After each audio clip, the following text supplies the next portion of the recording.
All right. Hello and welcome to another episode of Geek-men and the Masters of the Thunder Nerds. I am Dustin, and with me today I have Roland Mann, the head honcho of Silverline, and Peter What's up? Clinton. How's it going? Ahoy, hoy. It's Lord Clinton to you and me. Yes. My liege. Who is actually the penciler on their latest effort for... Well, I shouldn't even say effort now, but because it funded, right? It is. It's still an effort, though. Yeah, it is still an effort. Yeah, because we are trying to chase some stretch goals. Yeah. So the reality is it's funded, but if we can get some more, that would sure make us all happier and help us get to number 3 quicker. Mm-hmm. Yeah. Yeah. So for those that aren't aware, that didn't watch last week's discussion about the team up, and shame on you. Yeah, there's a crowdfunder, Silverline crowdfunder. If you go there, it will take you to this share screen. Share. Oh, what is it? And Silverline Team Up. And 125% of the goal. But yes, so here's the different stretch goals that he's talking about that we can get into. I know we were talking about last week. We were talking that some of the original art and stuff that's available is also really good to pick up on, and still a lot of gorgeous original art. Yeah, I think there's some down here. Yeah, if you look on the right-hand side there, well, that's all of them that were available right there. But if you keep looking on the right-hand side, you'll see the right in there, you'll see the pages that are available. Mm-hmm. There's still commissions left. Look, there's a Tommy commission. Pete commissions are just above it. That page right there you're looking at, page 5, that's still available. Mm-hmm. They're ghosted out when someone has picked them up. Yeah. I tell you what, there was like that one. Yeah. I absolutely love the pencils on this. Oh, I know. They're really gorgeous. Cool. Yeah. So how about we start by let's talk a little bit about the story. Okay. What exactly is the goal and what's this whole story about, so to speak? Sure. I'm going to put you on the spot now, and I apologize for it, kind of. Did you get a chance to read it? I did. Okay, good. So so basically, the story is this. The setup is Champion is being pursued by a couple of knuckleheaded supervillains who keep telling him the boss wants to see him. And Champion wants to have, he doesn't want to have anything to do with it, right? But these guys won't give up. Their boss is insistent, and a lot of things keep happening as a result, right? Because these guys are after him. The first issue, which we crowdfunded earlier, saw a conflict between Pistol and Nim, who the bad guys, and Champion at the end of the issue, and it looks like Champion. Oh, see, that's just pages are just gorgeous. And it looks like Champion's kind of left for dead. They throw a water tower on his head. Right. And so what we find at the very beginning, of course, we've seen enough of the artwork, so it's not completely a surprise at this point. But what we find at the beginning of the story is Miss Fury was watching all of this take place. And so she kind of figured, hey, these two guys dropped a water tower on his head. They're probably not the good guys. And so she snags him, starts to yank him up to safety. Just in an effort to help him because he's unconscious. And while the two knuckleheads are looking for a Champion, Demon comes along.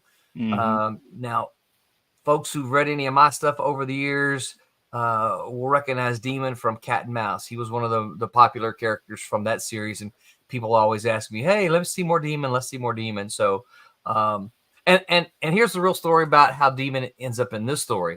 So Demon wasn't planned to be in the story at all, right? I had plotted out 3 issues. I had the story done. And after the first issue, I think Pete had already finished penciling the first issue, I think. And Tommy comes to me and says, "Hey, me and Pete want to draw Demon." I'm like, "Okay, is this you and Pete want to do it, or you want to do it?" He says, me and Pete. And I'm like, "Yeah, okay." I said, "Well, he's not in the story." He goes, "Yeah, well, put him in the story. We want to draw him." I'm like, "Well, crap. Okay." So I have to go back and figure out how to insert Demon, who wasn't planned to be in the story, right? Right. I have to figure out a way to insert him into the story. Same what you mean. Right. And so that's what happens. He is kind of the guest star in particular in this issue, right? Yeah. And so Demon, and there's some sweet pages, and you can show those. My only thing is that you can show them, I think, most of the pages except for like the last couple, because that kind of gives away sort of that ending. There is a turn, yes. Yeah. Oh, yeah. Well, I won't talk about that, but yes, that was definitely. And of course, I closed out of the window. Did it catch you? Yes. Yeah. Good. Yeah, Good. I was surprised about that. So Dustin, you're a writer, so you know what I'm talking about. So I sent the plot to Pete after he finished the first issue, right? And of course, you let a few days go by because he's busy, right? But I hadn't heard anything, and so I finally said, "Well, Pete, what'd you think of it?" Right? And he goes, "Well, that took a dark turn." That's all he said. So here's my question now, Pete. Have you read number 3 yet? Oh wait, is he frozen or is he thinking, or is he asleep? Maybe both. No, I think he's frozen. I think he's frozen. So, I don't get to put him on the spot then. Well, so the truth is, here's something funny, because Tommy and Roberta were on last week, and I think it was Thursday. Tommy said, "Hey, oh no, we lost him." He said, "Hey, I just finished reading Silverline Team Up. What can I tell him about the story?" I was like, "Tommy, you haven't read the story yet?" He goes, No, I just inked it. I didn't read it." So I want you to know I brought out the hard stuff just for you in this show here. Nice. Yeah, I got a little Mountain Dew Spark action. There you go. That's harder than this. Oh yeah, for sure. It's yummy though. But I wonder if he's gonna pop back in. I hope so. He may just be having something on the internet, and he just has to reconnect. Yeah. Let me open up my Facebook in case he happens to send me a message. Yeah. But yeah. So long story short, that's why Demon shows up in the story. And of course, I enjoy the character. I like the character quite a bit. So it was fun to work him in. But what happened is the story got extended from a 3-issue story to a 4-issue story, because I was telling Tommy, it's like, if I put Demon in there, this is going to change things, and I can't just insert him into the story that I already had, beginning, middle, and end kind of thing. Right. And so he says, "That's fine. We'll do 4 issues." And I'm like, "Are you sure Pete's up to 4 issues?" And we're, Pete says internet crashed. Oh boy. I'm gonna tell him we're talking about you.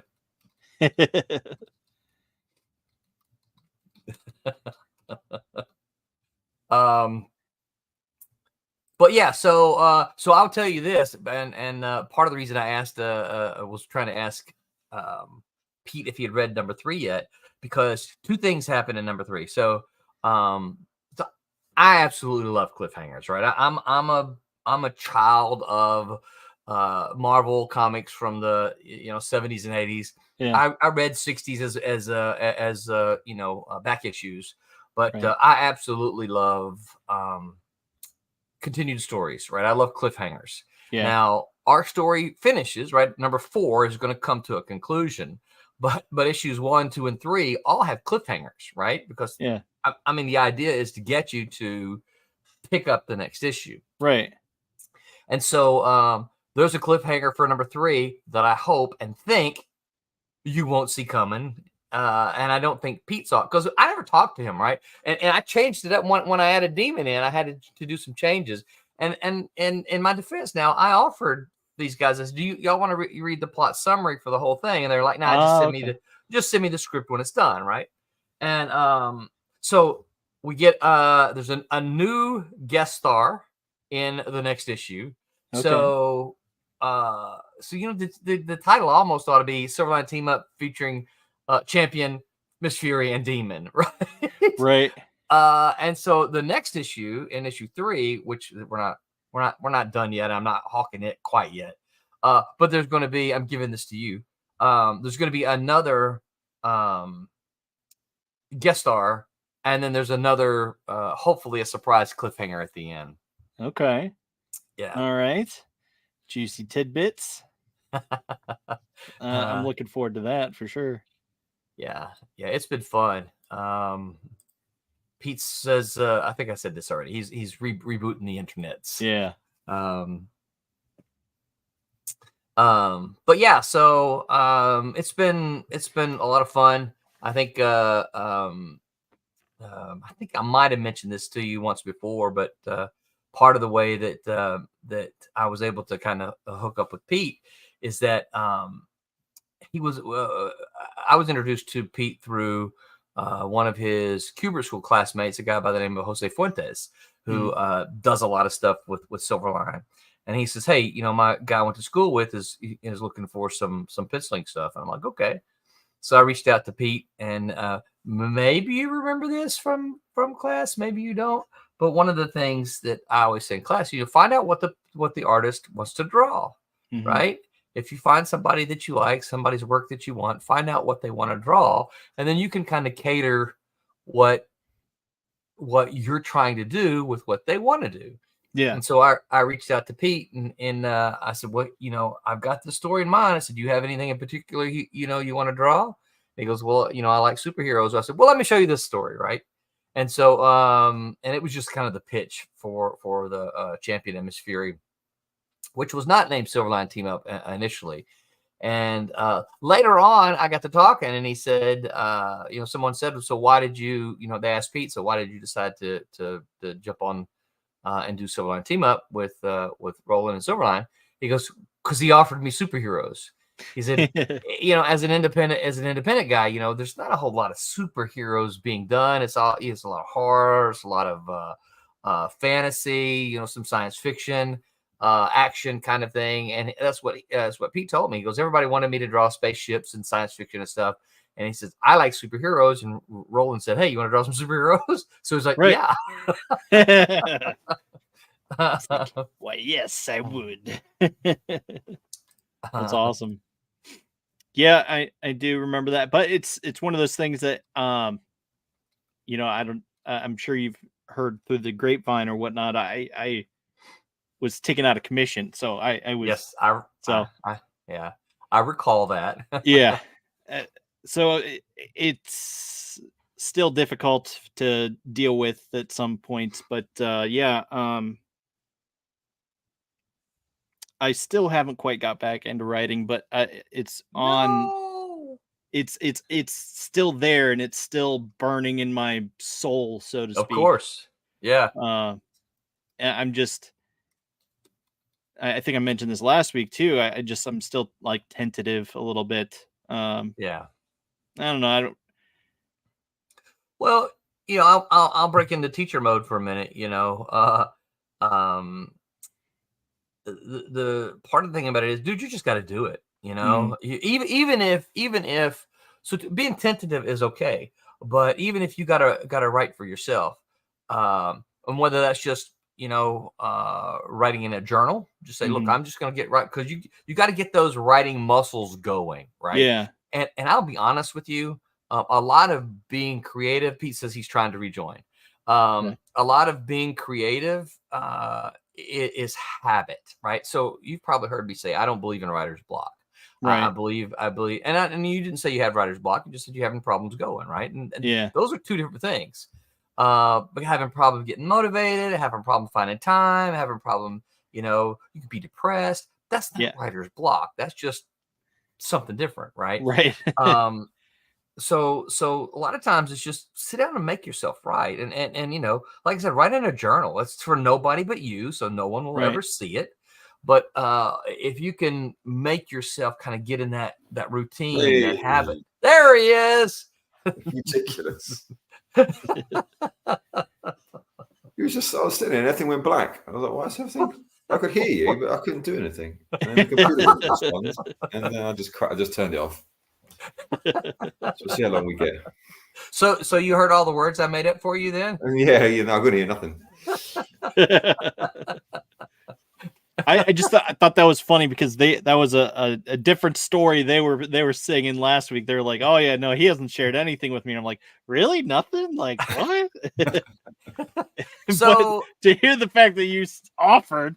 Oh yeah. So now so in Roberta's defense, okay. So traditionally, you tend to share the story. The writer tends to share the story with the penciler, right? The penciler draws the stuff. The penciler's kind of in the know. Mm-hmm. And then the inker and the colors, they just kind of come along, and inker inks and the colors, right? So they're not usually sort of in the know, I guess, if you want to put it that way. But Roberta, so we did like an issue of Cat and Mouse.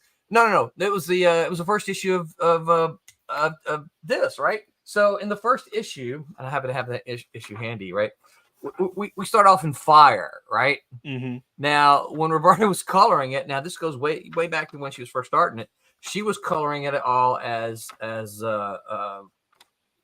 fire, or no, she colored it all as fire, and then there was snow in there. And snow.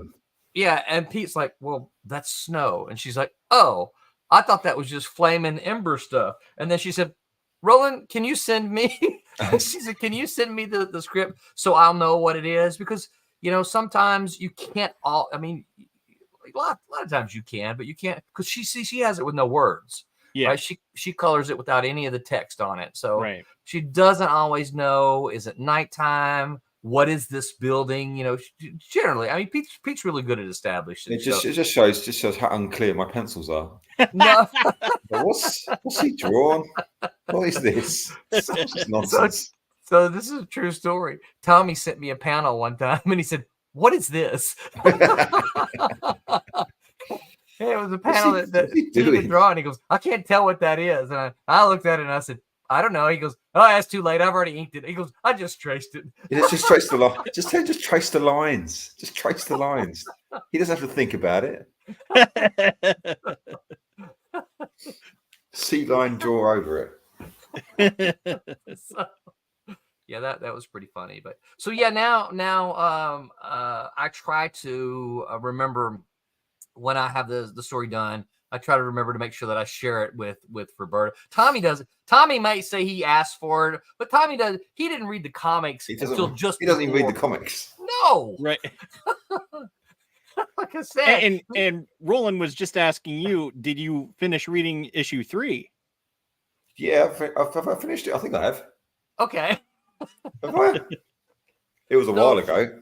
So to give you a hint, there was a surprise guest star in number 3 as well. Yeah. Okay, you remember that? Okay. Yeah, I know. I think who he is. At the end, Pistol and Nim do something different. Oh, that's right. Yeah. Okay, cool. Yeah. Okay, cool. Yeah. It's all right. So you're in the know. Yeah. So, no, I don't want to give anything away. No. How long is that going to? How much of issue 4 is that going to be in? I'm sorry. Repeat the question. There's the bit at the end of issue 3. I'm assuming that turns up in issue 4. Yes. Is that something we can get rid of quite quick? Or is that going to be like the whole issue? Do you want it to be the whole issue? No. Okay. No. Yeah. No. My plan is that's kind of the final thing. Okay. Right. Big boss, if you will. Yeah. Okay. Yeah. No, but it won't be the whole issue. Yeah. I don't want to give anything away.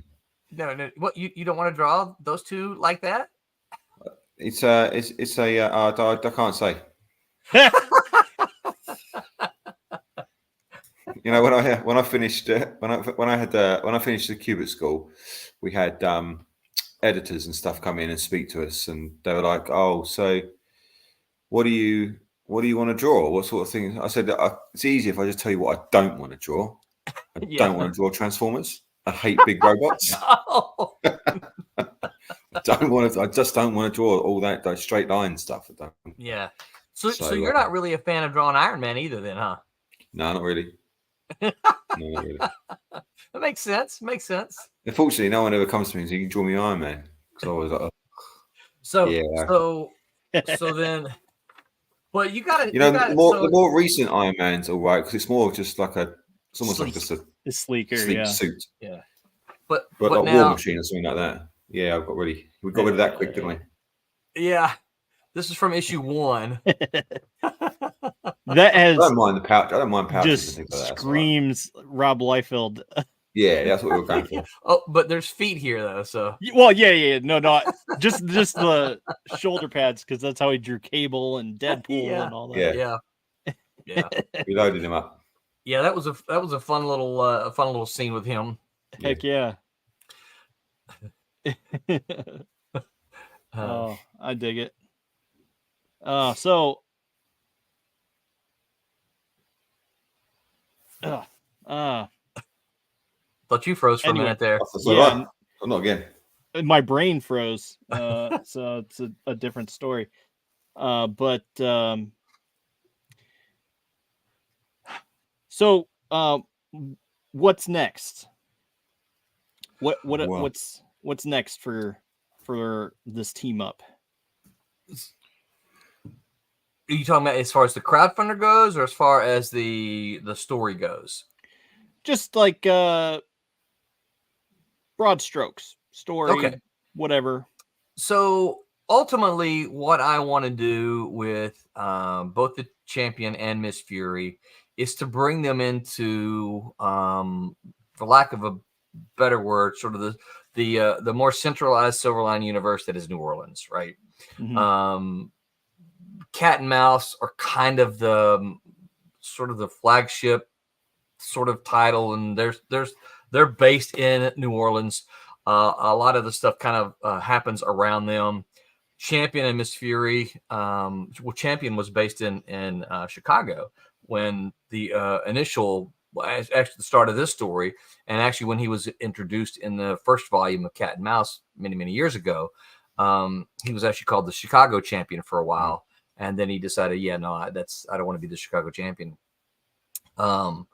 So part of the goal was to get them from those locations, and Miss Fury was in, and although I don't think we really mentioned where she's from here. It'll come up later when it matters. It doesn't really matter at this point, but she's from Texas, right? And so they're both moving to the area, and this is just going to kind of get them here permanently.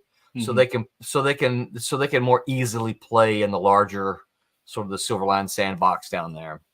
Okay, that sounds good. Yeah.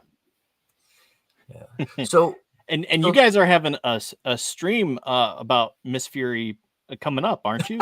Sunday? Well, not this Sunday. That's Wednesday. It's funny Wednesday. Because we have 3 different stream teams, and on Wednesday or this past Wednesday, he asked me, and I couldn't make it. He said, "Can you come on and talk about the history of Cat and Mouse?" And I'm like, "Well, number one, I'm happy to talk about it, but number two, I can't do it this Wednesday, so I can do it next Wednesday." Well, then he said, "Well, I've changed it already, so we're gonna do where does Miss Fury come from, and we'll cover because Miss Fury is public domain now, but she's been around since the 1940s." Yeah. And so he goes, "We're gonna start with the 1940s, and then we're gonna hit on the miniseries that you did in the 1990s, which." So I have to be careful the way I say this. Okay. So, Marvel bought Malibu, in the 90s. So Marvel owns everything that Malibu owned. Now that doesn't include, the creator-owned properties, things like Cat and Mouse and Dinosaurs for Hire, things that were creator-owned, they don't own. Right. Malibu owned the Protectors, and they owned the Miss Fury comic book, right? That I wrote it for them, but they owned it. And so Miss Fury wasn't public domain in the 90s when I did that story. She's public domain now. But what that means is the 40s content is public domain. The 90s content is not. Okay. So Marvel owns that content. Now, in my mind, I wrote that 90s story. I wasn't quite done yet. Right?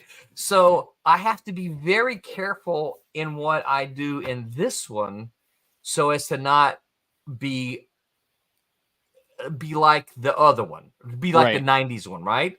Because, and I honestly don't think Marvel would care, depending on what we did, right? But I don't think I think we're kind of beneath their notice. But I still have to be very careful, because if I say, oh, you do this and it's from the 90s, then they're going, whoa, we own that. You can't do that, right? And another thing, one of the things we kind of did as a sort of a preemptive thing, notice that we called her Miss Fury, MS, right? And her public domain in the 1940s, she was MISS. Well, logos matter, words matter, and so we just changed it to MS, right?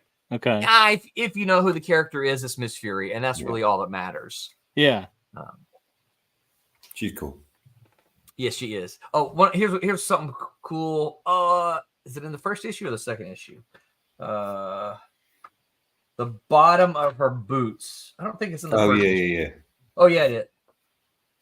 It's in issue 1 as well. I think it's in issue 2 as well. It's in issue 2, but it looks like it's not in this issue 1 here. Yeah. Oh well, that's what they call it. Everything, it's that everything flows together nicely there. A no prize? Is that what it is? Actually, well, you have it. Probably around. It's on the first page, maybe. I'm trying to think. Yeah, it is on the first page, but it's really better on page 5, 4, 5, something like that. Make 6. It 8. Oh. Page 8. So, Dustin, if you look at page 8, that first panel. Hang on, I'll pull it up here. Yeah. It's a fantastic panel. Where is? The funny thing was, I didn't notice that on the earlier panels. Yeah, that's my just making it up as I go along. So, I can do this here. That's all look good. Oh no, it didn't appear in any other panels. Doesn't matter. Well, in issue 2 it is, right? But it wasn't there. I just saw one. I only saw one panel in issue 1 in my quick skim through, and it didn't have it. So it's the panel where she's kicking the dude right there. Back just a little bit. Back just a little bit. Up. Bottom of her feet. My mouse isn't cooperating. Right there. So check out the bottoms of her shoes. What does it say? FJO? It says Fury. Oh, Fury. Yeah, just blame Tommy's inking for that. Okay. I think I'll put I everyone's see name it at the now. bottom I of their see it. shoe. I get everyone's name at the bottom of their boots. Oh yeah, now I see. I was looking over here, but now I see it clearly here. Yeah. I can do Champ. They all got short names. I can get these on the bottom of their boots easy. Well, I mean, they have to be owned by someone, so it's just like when Toy Story. Yeah, but it's those kind of little details that I think Pete's so great about. Adding them to the story. And I just want to say this real quick. This one is probably my favorite panel. I mentioned it last week. Dude. Oh, yeah. This with Demon and it's have call to arms like that on a t-shirt. Dude. Yeah, that would be cool, actually. Amazing. I definitely want that. Because, I mean, with the moon behind him and it's such a great panel. Yeah, it's gorgeous, isn't it? Yeah. You'll notice my demon gets bigger as the Yeah. pages go on. I noticed that too. Star's like, yeah, he's cool, but he can be bigger. We can make him really big. We can make him like the Beast, or we can make him like the Hulk. We just make him really big. Yeah, that's what they were talking about last week. They were talking about how yours is much bigger. Yeah. As angrier he gets, the bigger he gets, the stronger he gets. It's right. That's what we're saying anyway. Yeah. Sticking with it. That's Pete's story, and he's sticking with it. Well, if you notice though, he doesn't start off that big because he's on the fire escape with Miss Fury there, and he's not that much bigger than she is at the time. It's not until later on when he gets mad, right? It's all bulked up. This prime example of me figuring out how I want him to look as the pages go on. So yeah, no, this doesn't work. I think you can make him more beast-like. Yeah. And then on the cover, on the cover, he's just massive. Oh yeah, but I gotta tell you, man, he is massive on the cover, but I love that cover. Needs to be on the cover. By the way, Dustin, I forgot to kind of show you this. Oh, look at that. Oh yeah, this is this is a mock-up of the of what will be what will be the metal cover. Duh, I can full screen you. There we go. Yeah, there you go. Look how big he is. I love it. Yeah, isn't it gorgeous though? I just that's fantastic. I just love that. The foil is awesome. The artwork works great with it. The logos and everything just makes it pop. Yeah. So, I realize that I am biased, but this is my favorite of all the foils that we've done. Mine too. For sure. So I love it. Yeah. Me too. Because if you're going to keep me up there, I'm going to keep it up here. Yeah. Right. Yeah. So one of the good things about your campaign is you can always go and get the back issues, right? Yeah. Yeah. So I will share. I need some more number ones. I've run out. I've sold out number ones. Oh, that's good news. Yeah, no, it's good.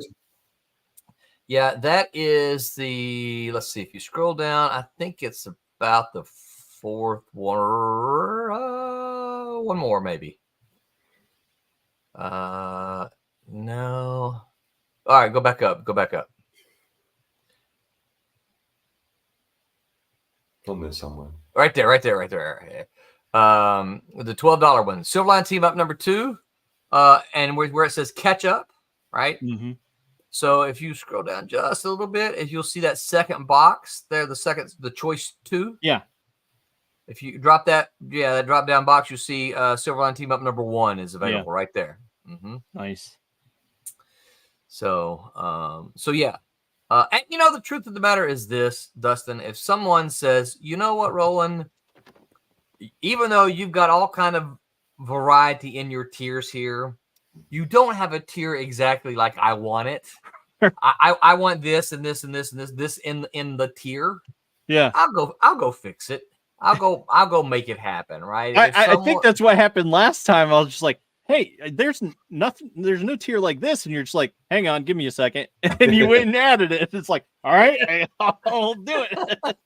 Yeah. And so it's it's really easy to do in Fund My Comic. Okay. Yeah.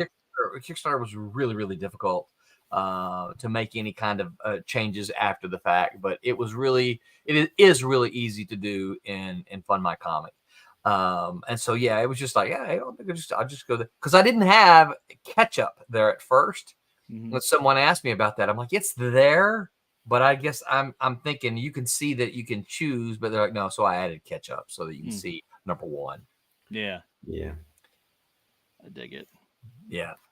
I think you got to offer the previous issues. Otherwise, new people coming to it, but like, well, if I can't read number 1 on 2, right. and then right. What's the point? That's always the thing that turns me off when I'm picking up comics. It's like, oh gosh, now I have to find the back issues, and it's like, dang it. And you look it up and it's like, this one's sold out and everywhere. And you check like comic book stores. There's this one place that I checked. I forget what it's called, but it has like a database that pulls from a bunch of different places. And Mm. it's like, so I go there and it's like, oh yeah, let's see if they have it. No, sold out and have to wait. It's like, Is that My Comic Shop by any chance? Yeah. I'm familiar with that. I've never bought anything. I know people who have bought stuff off of it. I've never bought anything off of it, but yeah, I hear good things about it. I went there because I was like, let's find a back issue because I wanted to get it, and I think it was for the last Ronin in particular, and by the time they got it in, my mom had already picked it up for me in trade paperback. Right. So it's like, okay, all right, well, whatever. So I still get notifications like, hey, your comic is in, and it's just like, yeah, that's nice. I don't need this anymore. Send it back. Sell it to somebody else. Right. Yeah.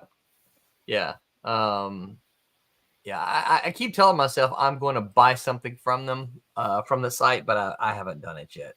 Yeah. Yeah. The thing about comics is, unless it's an exclusive thing like yours, you'll eventually have it or see it somewhere if you have the money and you can pick it up. So yeah. Well, and we want to be clear. The comic will be available. Absolutely. We want it to be available. Yeah. It's just that this version, right, will not. Shiny one. The shiny one. If you like the shiny, it won't be available. And some people ask me, well, how many are you going to print? And I said, well, generally this is our plan is that we print about 10 for the creators, right? All the creators are again to get a copy. So we print about 10 for the creators. Other than that, it's like, well, how many people pledged for it? How many people are getting if 4 people, I'm just picking up numbers here. If 4 people say they want the foil, right? Then there's that's 14 copies. If 40 people say they want it, then there's going to be 50 copies, right? So we did a limited run on number 1, didn't we? It was like there was only 10. I think we only did 10, didn't we? Other than the ones for the creators, I thought we limited like 10. I don't remember now, Pete. I'd have to go back and look. We do like when you came over for Daytona Beach Comic-Con, we did a special one for that, a special convention cover, and there were 30 of those, I think. Ooh. But yeah, so yeah, we and I got a guy who keeps asking me to put the numbers up there somewhere. He goes, I want to know how many of each of these covers have been printed, and I'm like, I know the numbers. I just have to put them together because I don't remember all of them, because again, it varies from campaign to campaign as to just how many backers want that shiny, right? Or the special. It might not be. We didn't used to do shiny because our printer couldn't do it. Right. It used to just say at the bottom, it would just say, exclusive Kickstarter version or something like that. Yeah. I really like those covers though. The exclusive Everyone ones? likes a shiny cover. Yeah. Oh, the shiny. The shiny ones. Everyone likes those. Me too. Yeah. Yeah. I just think, and they're printed by Kablam. If anybody wants to know where we get our shiny, they're just gorgeous. Yeah. Kablam's got you covered there. Yes, they do. Yes, they do. They do all right, don't they? Yeah. Although Tommy keeps saying he's going to get us all hats, we don't have them yet. Yeah, wow. I meant ball. No, I mean, I'm saying, hey, get it. Get you a cowboy hat. Yeah, yeah. Kablam all the way across. Yeah. I tell you though, that is kind of the nice thing about the print on demand is that, like I said, we printed up to 30 copies for Silverline Team Up #1 for Daytona Beach, and then of course we did exclusives for the first campaign, and same for this campaign. It's just, however many backers plus the creator copies. That's pretty nice because we couldn't have done this. Look, when I was doing this in the 90s, you had to have a minimum print run of 3,000. Right. And so to get a exclusive cover was pretty pricey because it required a whole lot more technology and technological shifts in the process than it does today. So I feel like we're pretty fortunate to be able to take advantage of the print on demand. Heck yeah. Well, and see, that's the thing that we ran into with my magazine. Realms. We could go to just print on demand through like Amazon or whatever, but if you went and looked at any other place that was print on demand, you had to have like a minimum of 3,000 copies. Yeah. It's just like, I don't know if we're gonna have 3,000 people be interested in it. Yeah. Yeah. And that's unfortunate, because I can tell you what the first books I printed in the late 90s, minimum print run was 3,000. I was moving through the Diamond distributor. I was moving anywhere from about 1,200 to about 1,800. Okay, that was kind of my window. Yeah. But you think even if I moved 1,800, right, that still left me with 1,200 comic books sitting in my garage. Right. It was insane. And so, I had boxes and boxes. I can remember there were some shows I was like, hey, free comic with purchase of anything, right? Because I had so many of them there. It's like, somebody please take these from me. Right. Anything to not have to haul them back and forth. Yeah, exactly. Right. Yeah. So. Oh, jeez. Yeah, and I don't know. It's one of those things. I don't know. It's just frustrating, but still, it is what it is, right? It is what it is. And I like the fact that you're able to do these awesome foil covers for sure. And the technology has gotten so much better. Oh yeah. So yeah, I'm excited about that. Cool. Yeah, I'm excited about this issue, and I really want. Oh, you can't see my screen. And I was going to share this again. How many days are left on it now? Is it like less than 10 now, isn't it? Yeah, I think it's going to end next Sunday. So what does that mean? Just over a week. 9 days. Yeah, 9 days. Yeah, 9 days. Yeah, 9 days to go. Yeah. And we're $3 off the first stretch goal. We're $3 away from the first stretch goal. Yeah. Now, if you see updates right up there at the top there, Dustin. If you hit on that updates button right under Demon's Eyes there. Oh, okay. Yeah. That the first stretch goal is close. I think that'll show you some images. I think. Yeah, there you go.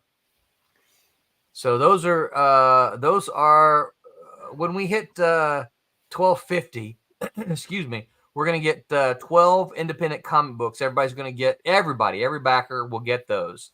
And and those are the ones. I've still got 2. They get digital. They get digital. Yes, I'm sorry. Digital version. Yeah. I thought did I not publish the other one? I don't see the There's a list. I know there's a list. Yeah. You know what? I may not have actually. Give me 2 seconds because the other update was written. Why did it not get published? You need to refresh. That's what you need to do. Oh, okay. Yeah. I refresh and then go to the top one again.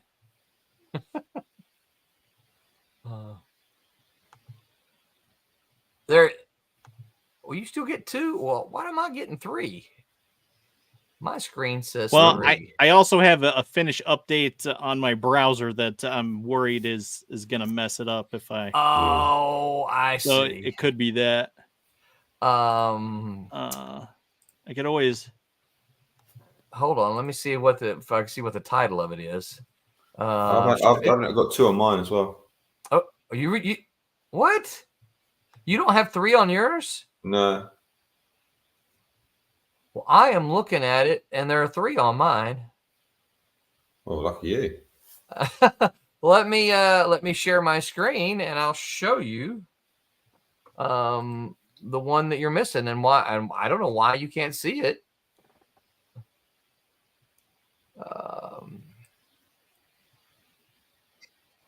Oh, now I'm seeing 2. What? Oh, my Eh, God. oh, Wait. boy. So wait a minute. Chaos. I was pulling up on Chrome, but now the one that has 3 is on Firefox. But I clearly see 3. So why? Okay, now this is really interesting because it says that this was published on May 23rd, 2024 at 5:06 p.m. Look, I'm gonna send you a screenshot of it. Actually, you know what? Oh, I'm not signed in. I can still share this screen. Let me go to my other one. Oh, All my right. goodness. But I don't know why it's not showing it to you or me on my other browser. This is not a Chrome tab. This is that. I think that should share it. Okay. Sure enough. All right, let me There's an update. Yeah. So look, right? You see 3. Yeah. I Yeah. got 2. Yeah, I don't know that. So here are the visuals here for the stretch goal, right? So Oh, that'd be cool. yeah, so aside from the digital versions of the PDFs, once we can hit 1,300? the next one, I think it's 1,500. Yeah. 1,500, yeah. There's a bookmark. This will be on one side of it, and this will be on the other side of it. Nice. Right? And then we'll have another digital goal at 1,750, and then the final. Yeah, if we can reach 2K, everybody will get a backing board size print of this right here. Yeah, I need that. I know, right? That's what I'm saying. Yeah, you guys get out there. Get out there, make it happen. Yeah, so we can Just get this $750. Boom. That's right. We are well within striking distance. Yeah. Well, just a side note. Yours also says 8 days to go. Mine says 9. Yeah, I think yours is probably a day ahead next. Oh, now it says 8 on mine. So. Oh, nice. I don't know. Yeah, I don't know. Time difference. Who knows? Trying to figure this out, and we're still. I know, isn't that weird? Because the main thing is just go back it so you can get it. Yeah, exactly. That's right. Yeah, go back it. Yeah, there's lots of lots of ways you can get it. Like I said, if you just want the foil, you can get just the foil. If you just want one of the issues, non-foil issues, you can get either one of those, right? You can get both of the non-foil issues, or you can get issue number 2 and issue number 1, right? We looked at that a while ago. Mm-hmm. Or you can get one of the foils and one of the regular covers. All right, so you can get the foil. Those are really hard to take photos of, by the way. Yes. And then and then one of these, or you can get them all. You can see we got 6 folks who like that. So get the foil and both covers, right? Or digital. If you just say, hey, I just want the digital, give me the digital. Or like, hey, I missed the first issue, give me both digitals, right? Mm-hmm. So you can get both of those, right? So it doesn't matter what. And you look. Here's what I can't believe. What is up with this? Oh man, I'm getting off scot-free. This is a Peter Clinton commission, and nobody has backed it yet. Wow. Right. So check out. Let me get back over here. Check out what you can get. Look at this. If I open images, what to show you? Look at that. Look at these commissions. Dude. Come on. This is the steal of a deal, right? Again, these are about the size of a backing board. And so, I mean, look, where's it at? I wonder why you haven't asked me to do anything yet. Oh, it's because I don't know yet. Because no one's taking us up on it, which I am astounded by that. Same for Tommy. No one's taking Tommy up yet. No Tommy commissions. Oh. Oh, well, yeah, that's Tommy. Oh, well, yeah.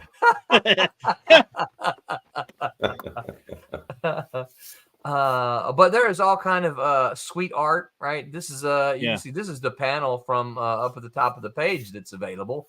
The whole Frankly, page. ridiculous price of $50. I'm telling you, that's so ridiculous. Giving it away. You know, and those first pages contain, you know, first, I don't know, about 10 pages or so, lots of action. Yeah, so folks who love action, of course, here's the cover, inked. Pencils. Oh, no, I don't know. There's page 9. Look, there's the one where Demon looks so big. Look at all those buildings. He's getting bigger. Yeah, he's getting bigger. All those buildings in the background. How much details in all those pencils. Amazing. Yeah. So notice this. This is kind of. I always thought this was funny. So Pete set the pencils over, and he stuck a poster of cat and mouse on the wall there. Did that make it into the final? I don't think so. I think Roberta just put a blue screen there. No, what? It's not too late yet. I think I actually put some words over it too. Oh. When I saw that she had blue there, I'm like, all right. Told you, Roland, we don't need words. Don't need the words. Yeah. They just get in the way. I'll go back and look, see if we may be able to add it. Or she may not have had a high resolution image, right? But this is I think this is a great page, right? Look at that. Pete doesn't do a whole lot of 9-panel pages. I do like a 9, but you can't do too many of them, I don't think. I mean, it's got that great, and I mean this in a positive way, but it's got that great Watchmen, you know, layout feel to it. Yeah. You know. Well, I think that was because Watchmen had so many 9-panel pages. Yeah. The entire, I don't know if you know this or not, the entire 12 issues laid out in the 9-panel grid. Yep, every single page. Yeah, this is when Champ is getting some bad news here. You see, oh, look, somebody got that one. Sold. So that one's gone. So yeah, we've got a few people taking up getting some originals, but man, there's just so many gorgeous pages. Yeah. Of original art left here. Yeah. You know, this just gives me a thought too. I found a group on Facebook that's original art collectors. I might see if they'll let me post this over there. You know. So yeah, there's still so many fun options that folks can go over and not break the bank. I've had several people tell me that before. It's like you're not asking enough for your rewards, and I'm like, we want people to see it, right? We want we want people to pick it up. You know, my thing is this: is like, okay, well, we're shooting for a 2,000 stretch goal right now, and if we're asking more, we might have a little bit more now, but would we have gotten people to not back because they're like, "Ooh, that's a little pricey"? Oh, I thought you were going to pick up something else. No. Someone else needs attention. No. So yeah, bug. Cute little bug. Yeah, I've seen other campaigns where it's like one floppy issue is like $20. No, and it's like especially if I can't ship it to the UK because then you're $30 for shipping. It's $50 for a book. You know, it's not. Yeah. Not realistic. Yeah. No, for a floppy. Yeah. For something like this. Well, and I'll tell you that you know, I back a lot of crowdfunders. You know, because I'm an independent guy, and that's pretty much all I get. But when I see a flimsy, not a flimsy book, but when I see a regular sized issue like this for $20, I'm like, no, right? That's how much your trade should be, you know. Because again, I can only assume if you say maybe you're going to get 50 to 100 backers, but your target's like $8,000. Then selling them at $5 a book, you're not going to get Yeah. your target. You're not going to get anywhere close to your target. No. So they sell them for $20 or $25, and then that's what I can assume is why it's done. Well, and that's why I think, for us, we need to continue to offer things like this because these are more expensive to produce than the regular issues, and ultimately the hope is maybe it's a hope. The hope is, who knows, in a year or so, Silverline Team Up Pete picks up, right? He becomes a hot commodity, and they're like, oh, look, well, there were only 45 of these printed.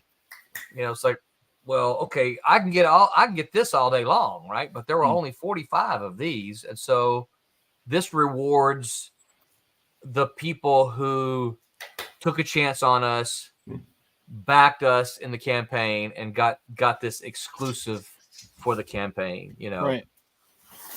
And I like that idea of rewarding the folks who are plopping down their cash for us. Yeah, for sure. I like I said, I just love it. I'm excited, your pencils are astonishing. Like, absolutely out of this world. I'll make it up as I go along. I get the script and I decide, no, I'm not going to draw that. I'm going to draw something else, and then Roland can make it work. And then I find myself with the script going, wait, what's happening here? Yeah. I'm looking at the script. I don't remember writing this. I'm not sure. Maybe that's on the next page, and I'm looking. I don't see that. So let me figure out what's happening. No, it's a collaboration, isn't it? We adapt and overcome. Absolutely. I don't draw you right, and then we work it out. Pete says, "I kind of get you where you wanted to go." Yeah. Oh yeah, we can make this. We can make this different. Well, I'll tell you, it's one of the things, because I asked Pete before we started. I'm a huge fan of the Marvel method, right? Because I believe Pete can tell a far better story visually than I can try to lay out to him. On panel 1, this happens. Panel 2, this happens, and here are the words. Panel 3, this. I mean, I can do that, right? I've done it. Yeah. But I just believe that I can just tell Pete, this is what's happening, man. Make it look good. In my experience, 99.9% of the time, it always looks better than what I had envisioned. And I say the 99.9 because occasionally something comes back and I'm like, well, that's not exactly what I was seeing. Yeah, but it works. I didn't write that. Hang on a second. Let me this dog. Yeah, the dog doesn't need to bark, wake everybody up over there at 3:30 in the morning. Well, it's probably going on 4:30 now, right? Yeah. So I'm a big fan, and of course, it helps that Pete is such a gifted storyteller, because you can look at the pencils, and Pete, don't listen to this right now, and you don't need words to understand what's going on, right? I mean, you can. The words give it context, right?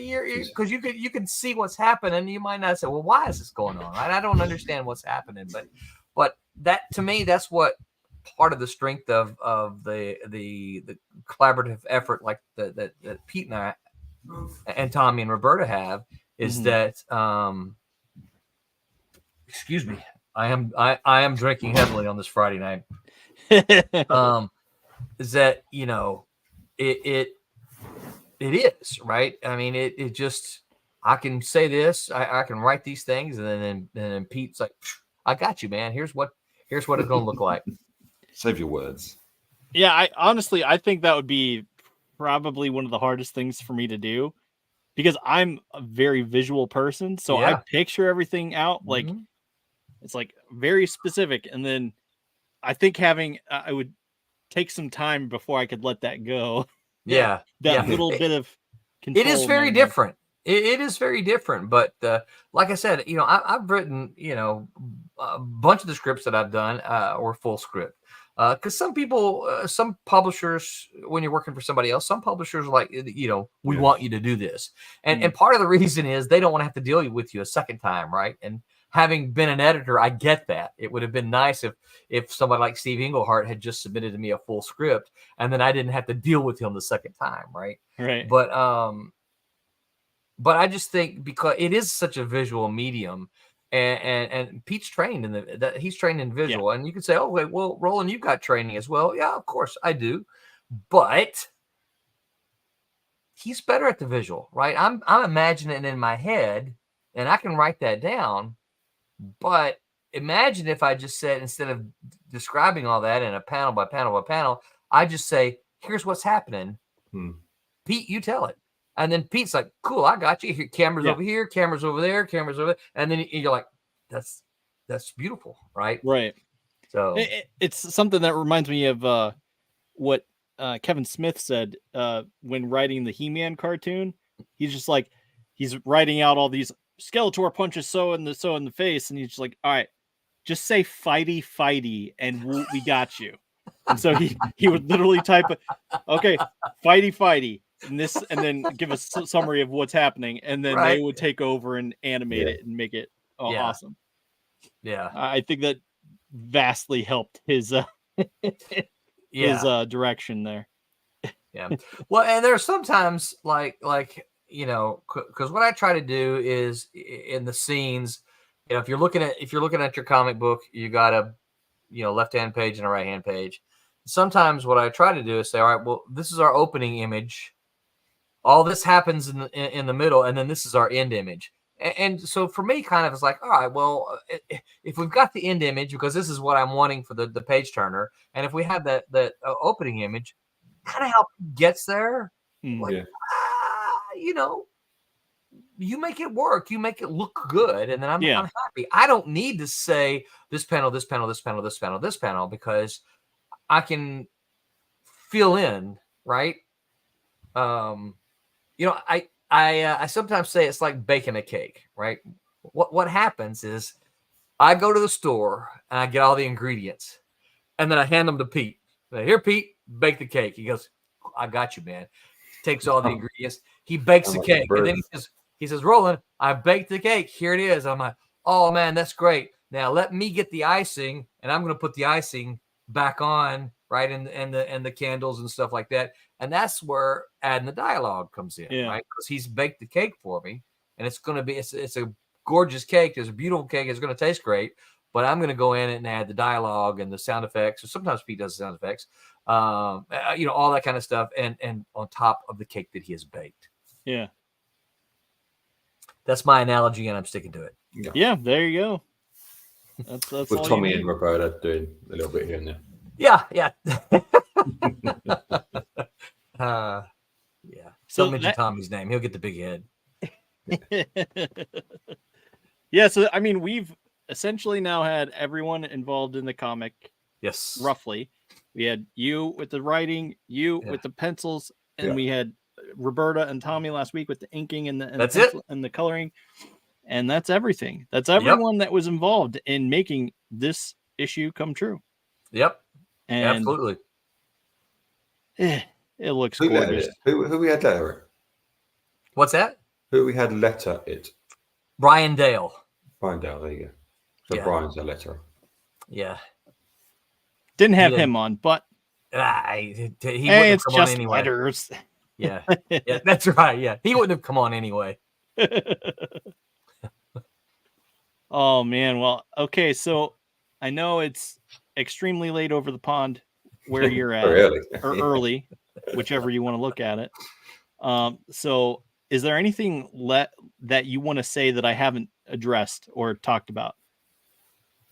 Either one of you. No, if you haven't backed it or grabbed a copy, go do it now. Yeah, and get some art. Apparently, that's for a steal. We're giving it away almost. Right. Yeah. Go do that. Yeah. That's what I would say. I would say, if you're listening to this and you hadn't backed it, man, go check it out. Go give it a look.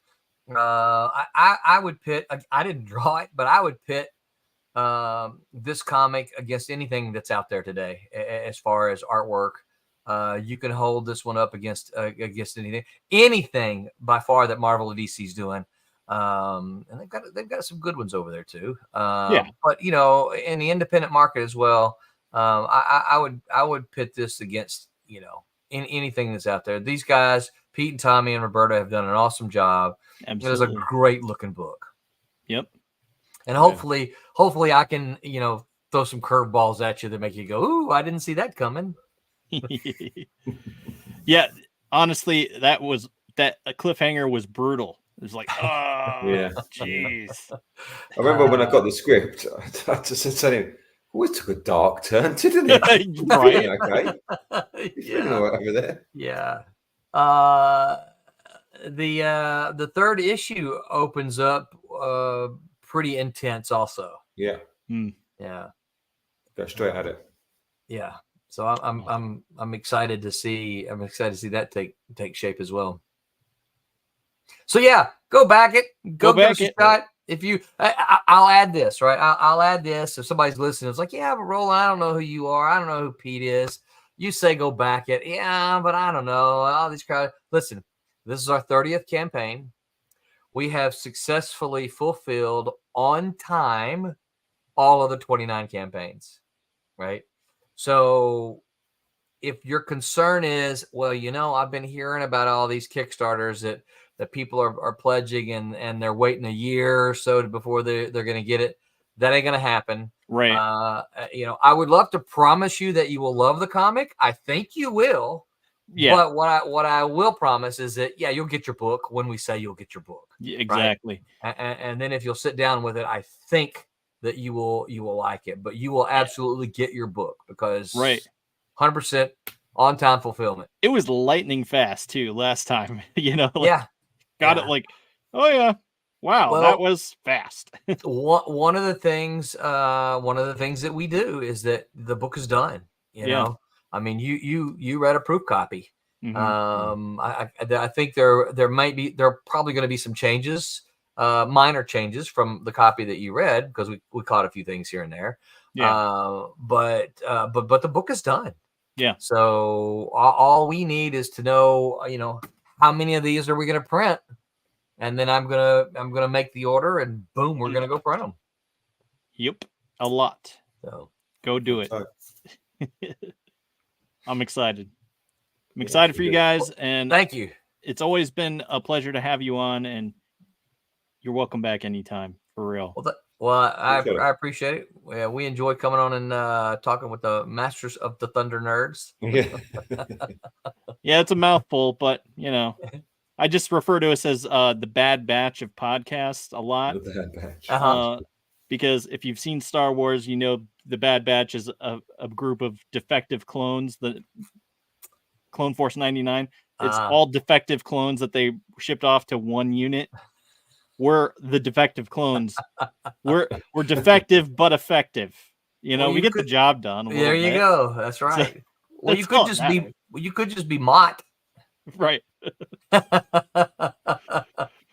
But yeah. Anyway, I will play us out here with this. Where'd it go? Can never find this stuff. Oh, here we go. I'll play us out with the crowdfunder video just to give you some last glimpses of this wonderful comic that's out there now and ready for your backing.